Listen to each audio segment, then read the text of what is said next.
तो दोस्तों, आज हम बात करने जा रहे हैं एक ऐसे इंसान की जिसकी कहानी सुन के आपका दिल हिल जाएगा। तो ये कहानी है होसे सल्वाडोर एल्वरांगा की। वो आदमी जो 438 दिन तक पैसिफिक ओशन में जिंदा बचा रहा।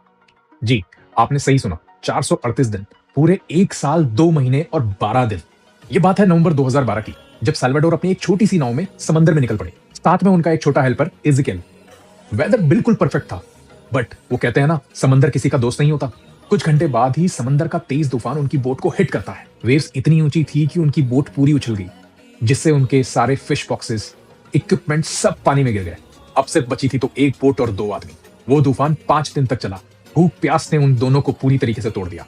जान बचाने के लिए एल्वरांगा ने अपने हाथों से फिश पकड़ना शुरू करा और उनको कच्चा ही खाना शुरू करा। कभी कभी पक्षियों को भी पकड़ना पड़ता और उनको भी रॉ खाना पड़ता। पानी के लिए उन्होंने रेन वाटर का यूज करना शुरू करा। वो टर्टल पकड़ के उनकी बॉडी में वाटर स्टोर करने लगा। अब जिंदा रहना एक ऑब्सेशन बन चुका था। 22 साल का इज़ेकिएल इस टॉर्चर को नहीं झेल पाया।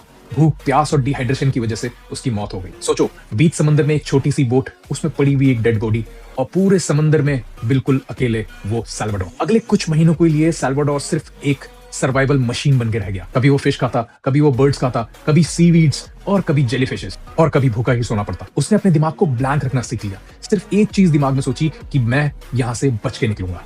438 दिन तक उसने वेव्स, हीट और स्टॉर्म्स झेले। 2014 में फाइनली सल्वाडोर को एक लैंड दिखाई।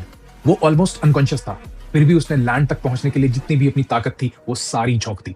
जब वो किनारे तक पहुंचा तो मार्शल आइलैंड्स के लोगों ने उसे देख लिया।